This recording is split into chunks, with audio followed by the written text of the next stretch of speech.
I feel like we're just kind of like we're a pretty normal kind of like punk rock sort of band, but we're just trying to make songs that sound like things that I would like to hear, you know, combinations of really like kind of hard, fast music with really melodic parts, you know. I don't hear too many bands that do that well in a way that I like, so I'm just always trying to make better versions of the same song, basically. Dylan Baldi est le leader de Cloud Nothings, c'est l'invité de ce 11e épisode de Hors Piste.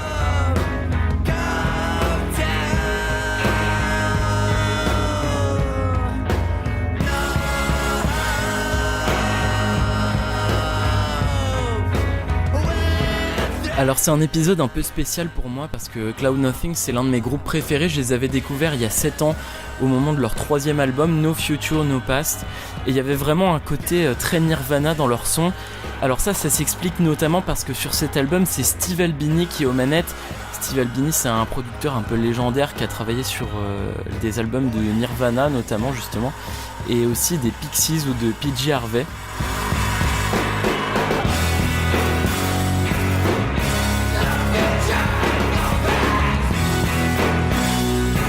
Dans la musique et les paroles de Cloud Nothings, il y a un peu ce côté geek introverti à la Weezer, en plus punk quand même.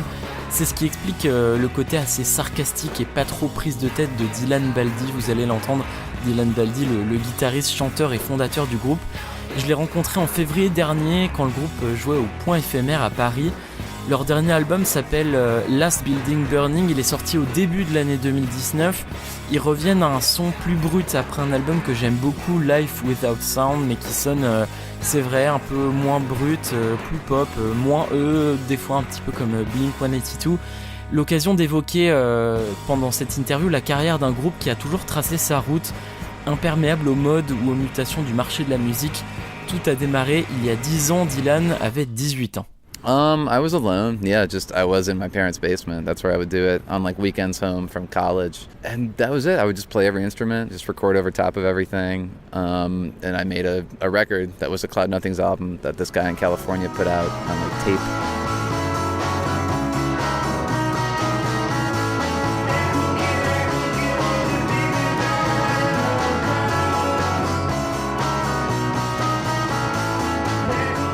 And someone in New York heard it, and we played a show in New York. I found these guys to be in the band. They were just friends from Cleveland, and that's it. We've been on tour for like 10 years.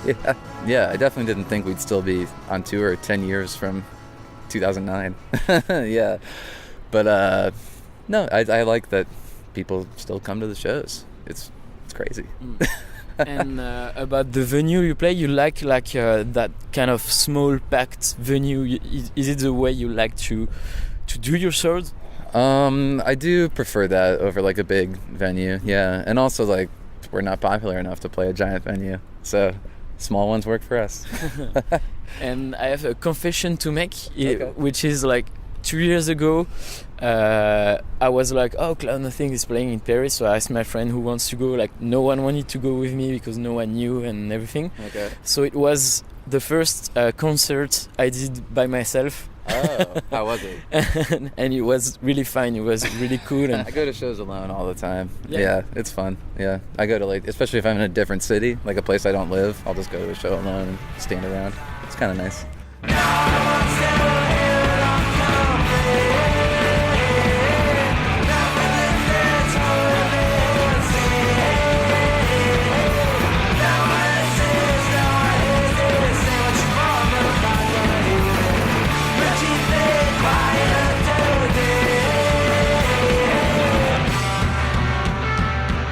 Yeah, you have that really pop stuff of your music.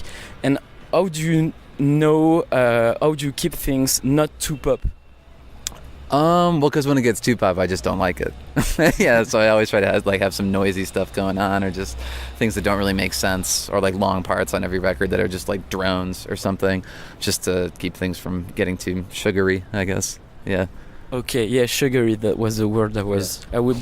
I would say. The last record was a little, the way it was recorded was kind of not quite so heavy, but playing it live, the things kind of took on another dimension, and the stuff that was like heavy and intense was just the most fun to play. So I tried to make a record that was all like that and kind of almost like exhausting to listen to, just because it was so like intense and like noisy. So that was the goal with this one here.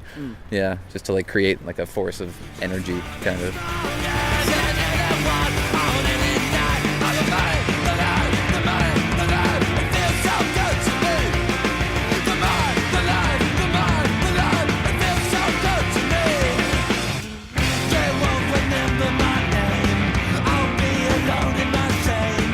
Building Burning, Cloud Nothings a travaillé avec Randall Dunn, producteur surtout de groupes de métal expérimentaux comme Sono ou Wolf in a Throne Room, mais aussi Marison Adler, une chanteuse folk indé.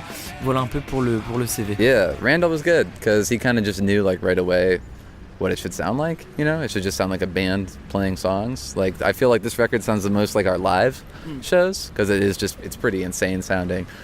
Yeah, there's no break.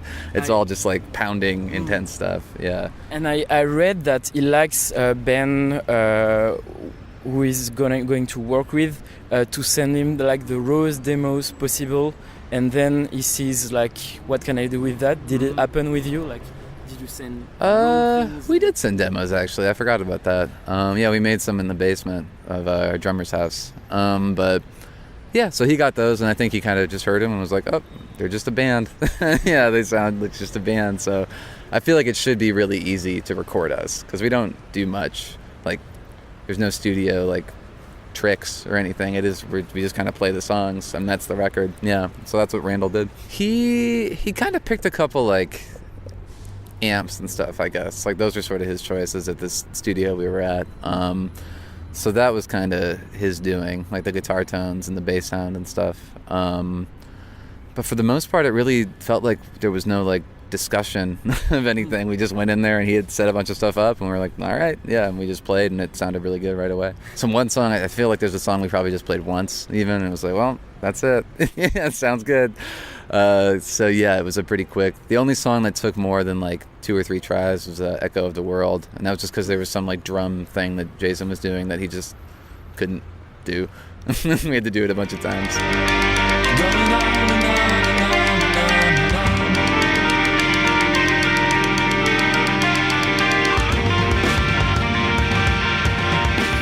You are a pretty straightforward band. Like, don't overthink things. In recording, I guess, yeah. When I'm writing songs, I can just like sit in my room and go crazy, yeah, and like think about it forever. But when we record, I like it to just be like a very fast process, yeah. And for this, you wrote stuffs like the latest possible, I read. So, yeah.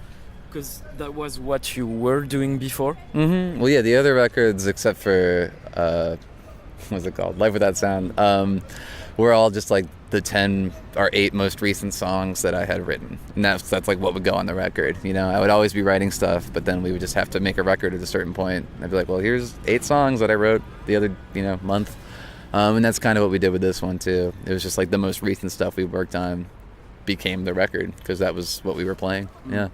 And I know that you don't like to write too early because you don't want to overthink it. Yeah, and by the time, if I write a song like now and then we go to record in like a year, I'll hate the song. Yeah. I just start hating stuff that's old that we haven't like recorded or made yet. Yeah, so I just throw things away pretty quickly. And yeah. you wouldn't overwrite it or making change, or no, you prefer to write straight away? And I like to spend a little bit of time on a thing, and make sure it's as good as it can be. But eventually I think that starts to just like, you'll just make things worse. if you like obsess over it too much, something that's already good, you can just like, you can keep adding stuff to it and like making it, more complex, and I think that can end up really bad. Yeah, I like when things are a little simpler. Yeah.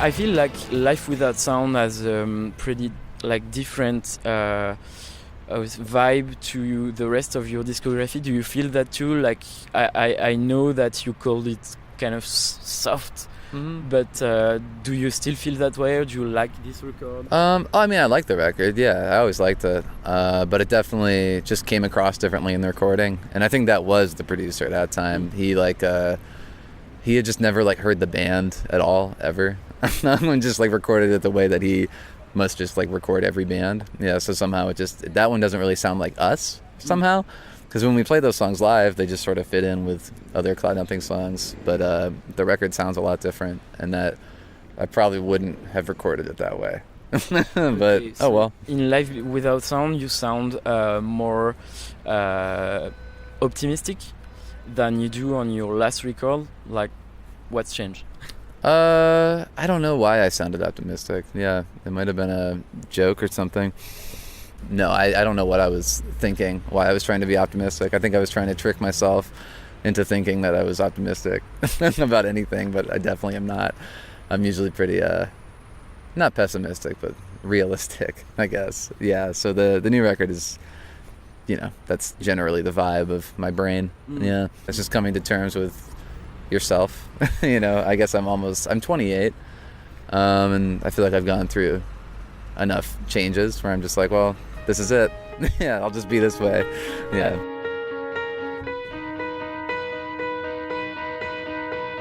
I feel like you've came at a time where people starting to have access to more and more gear to record stuff. Like, do you feel it's changed now?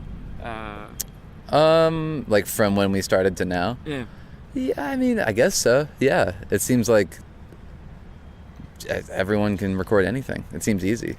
Yeah, especially like with synths and stuff. You don't need anything. Yeah, you just need like a computer and that's it. Yeah, you can just use a computer and make a whole record, which is cool. And you don't want to go back to that kind of way of doing music? Because I feel like a lot of modern musicians try to find again this like kiddie vibe, the original sound, the original vibe, and like throwing away like the production stuffs and things like that. Isn't it something you want to do at some point, or? I mean, it's fun to make. I kind of like having studios to work in. It's nice. Yeah, it's way nicer than recording in my parents' basement. So I like that we've been able to be in different studios for every record and like work with people who actually know what they're doing, because it's fun to make demos and stuff on your own, but when you want to make like a record that you can actually like hold and look at and stuff, it's cool to like have it sound good. Yeah, and I can't make stuff sound good alone. Yeah. When you started, there was MySpace, and now you're on Bandcamp, I think. Probably we're on there, yeah. Like, do you care about the way the music is distributed on the internet and things like that, or like? I don't care how people hear it. Yeah, that's fine. If they find it on the internet, that's great. That's where I find all sorts of stuff. I don't know how a band like starts to show people their music now. Like in MySpace, I like that you can meet other bands on MySpace. It was fun. You were on you were on MySpace. I just remember that you could like add a friend, like a band, as your friend on MySpace, and just like send them a message and be like, let's play a show. Yeah, no, or like I booked a whole tour through MySpace. Yeah, our first tour I booked via MySpace messages to different bands in different cities, and it was fun. Yeah, and now I don't know how you do that. I don't know if you can do that. I don't know if Bandcamp lets you do that, maybe. But MySpace, it was so easy. But things change. Have you been on MySpace recently? It's insane. I don't think you can use it anymore. It's like broken. Yeah. It's like I think at one point like Justin Timberlake tried to buy the whole thing. I think he did buy it. And he said like, okay, we're gonna make it great again. Mm-hmm. Like, not that good expression, but yeah. But I don't think it's. No, he didn't do anything. Yeah, it's worse. It's just getting worse.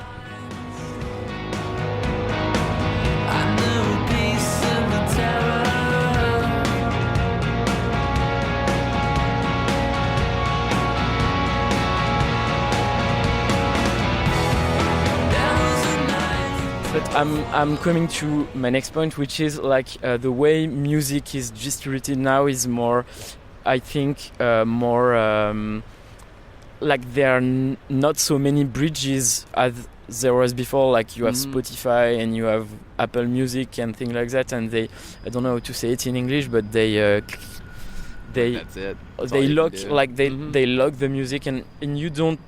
What's your feeling about that? Like, I guess I still find out about music from all sorts of places. You know, I like records. I like talking to people about music.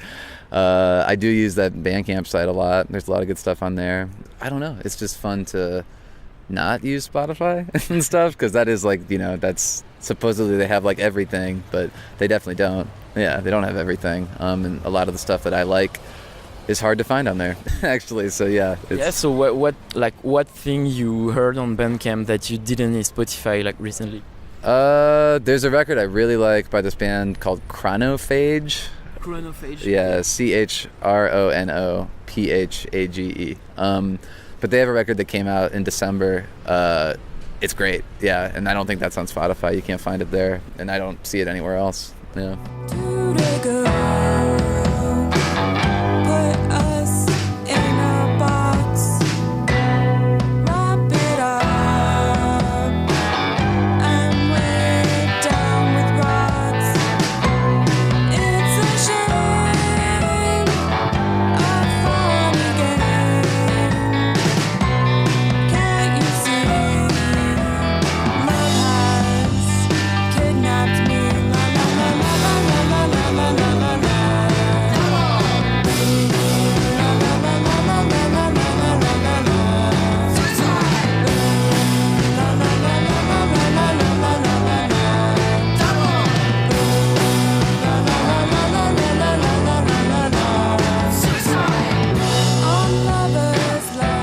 Speaking of album, I sense that the album thing, the LP thing, has still means something to you.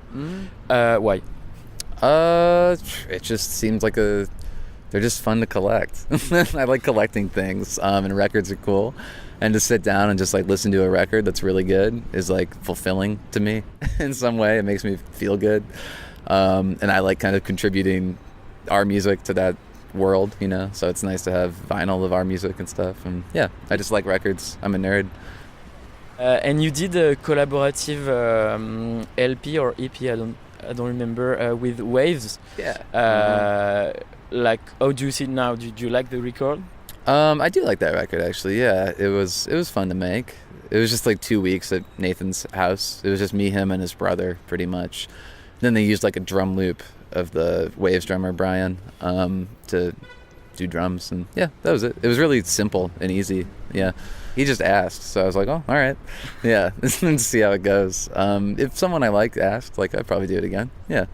Neither of us had any like music ready. We would just like play stuff back and forth all day, and by the end of the day there was like kind of a song, but that's not how I've ever worked on anything ever. So it was kind of interesting. It was like more collaborative, for lack of a better word. Yeah, but it was okay. Yeah. You say it's nothing, you feel alright. There's something wrong creeping into your life. You cannot say it, you cannot fight. There's something wrong creeping into your life.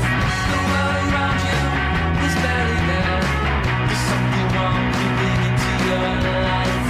You do not notice, you do not care.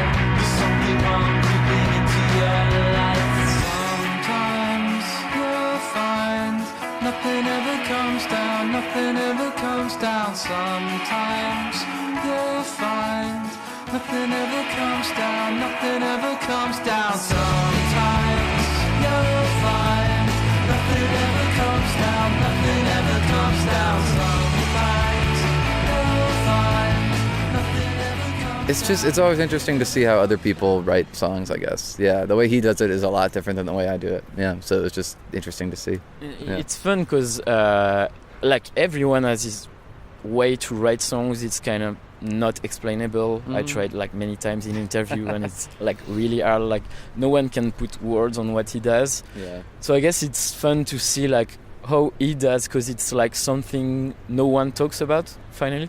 Yeah, it's like a little secret. Yeah, that you're watching someone like tell their secret. Yeah, so that's kind of cool. Like Yeah.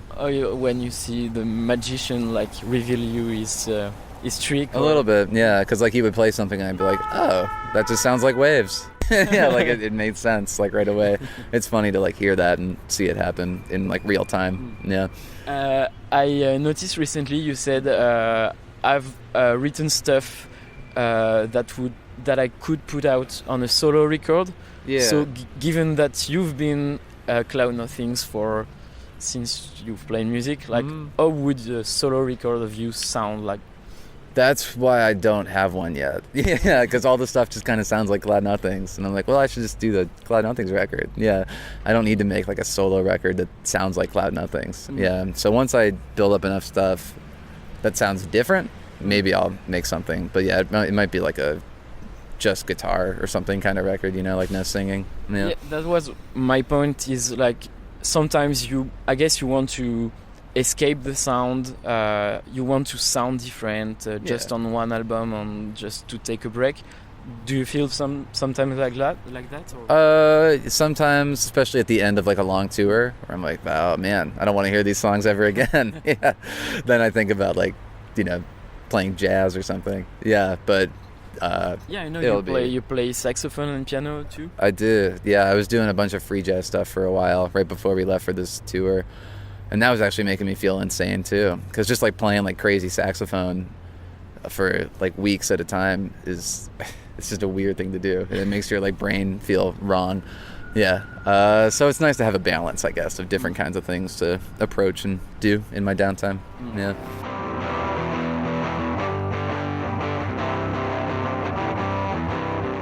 You already know Paris? I do. I spent a lot of time here when I was like 21, 22. What did you do? I was like seeing a girl here for a little bit, so I would just come and kind of stay with her and sort of half live here but not really live here. Mostly just sort of like probably interrupt someone's life essentially by staying at their house.